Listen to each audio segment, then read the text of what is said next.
Le partenariat entre le Festival international des cinémas d'Asie de Vesoul et l'INALCO est un partenariat clé et historique.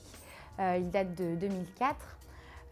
Il est clé puisque le FICA est le plus grand festival d'Europe en termes de cinéma asiatique. Cette alliance-là, elle se noue autour de 3 temps. Le premier temps se compose d'un jury INALCO. Donc, ce sont des enseignants, des étudiants et du personnel de l'INALCO qui partent à Vesoul pour primer un film en compétition au sein du festival.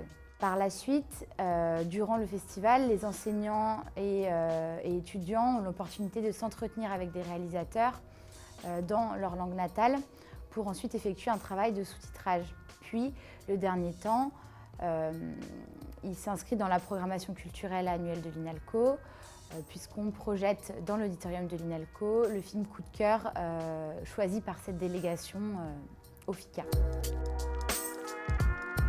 Je suis Babak Inanlou, je suis étudiant à INALCO en master des études persan. Je suis étudiant en littérature, langue et civilisation iranienne. Je m'appelle Jean-Michel Butel, je suis enseignant-chercheur à l'INALCO au département d'études japonaises. Ma spécialité est l'anthropologie, mon terrain de prédilection c'est le Japon, j'ai vécu la moitié de ma vie. Et mon sujet préféré c'est l'amour, donc ça tombe bien pour un festival de films je crois.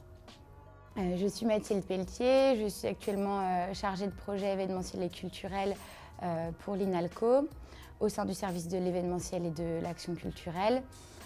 J'ai eu un parcours d'études d'abord en communication et médias et puis je me suis plus orientée vers la gestion de projets culturels, notamment l'international. Et j'ai un grand intérêt pour les cultures du monde et le voyage. Bonjour, je m'appelle Tajamol Fakiri Chouazi, je suis originaire d'Afghanistan. Je suis étudiant en 3e année de langue et en même temps, en parallèle, je suis un DU de médiation et d'hospitalité et migration à l'INALCO et à l'Université de Paris.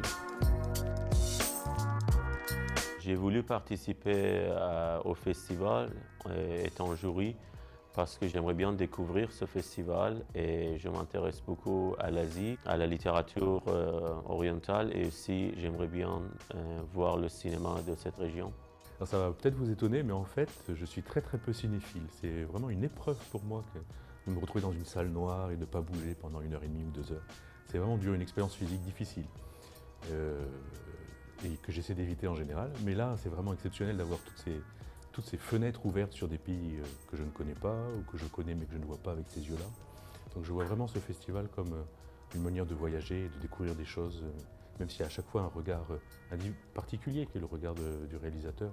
Découvrir un pays, une culture, un lieu, des gens, et c'est ça qui me plaît.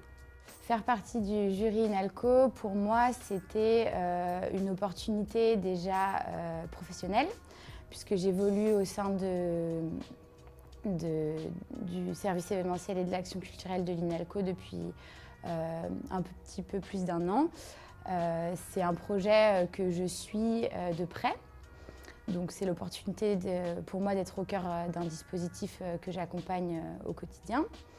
Et puis personnellement parce que j'ai un intérêt pour toutes les cultures du monde, parce que ça me permettra de connaître d'autres cultures, d'autres traditions, mais aussi d'autres manières de filmer, de nouveaux réalisateurs. Je voulais faire partir du jury au Festival international de Vesoul, de l'Asie à Vesoul, parce que en fait, depuis un moment, je suis rentré dans le monde du cinéma depuis 2014. Parce que je suis allé dans un festival international de films qui s'appelle Crossing Europe en Autriche, à Linz. Et c'est là que j'ai rencontré beaucoup de réalisateurs qui venaient un peu partout dans le monde entier et beaucoup de films. Et en même temps, c'est là que j'ai eu l'idée de faire un documentaire avec mon père adoptif. On l'a tourné c'était un projet de 4 ans.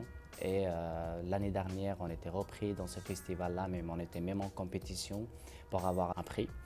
Et depuis ce moment-là, en fait, ça m'intéresse vraiment, surtout la rencontre, la diversité de projets qui sont présentés dans ces festivals. J'aimerais bien aussi rencontrer des participants, des artistes intéressants que j'ai vus dans le cinéma iranien et j'aimerais bien les voir aussi en personne, leur parler et demander sur leur expérience, discuter avec eux. Je pense que c'est une très bonne occasion pour moi de voir ces personnes dans ce festival. Alors bien sûr, mon intérêt c'est le Japon, donc je vais essayer de voir beaucoup de films sur le Japon et de rencontrer en particulier des réalisateurs ou des producteurs japonais qui sont là. C'est vraiment une grande chance de pouvoir les rencontrer, surtout en cette saison où aller au Japon est tout à fait impossible. Et puis j'espère bien aussi faire d'autres rencontres imprévues comme on fait toujours quand on se retrouve très longtemps dans un petit endroit comme ça. Donc j'attends ça avec impatience.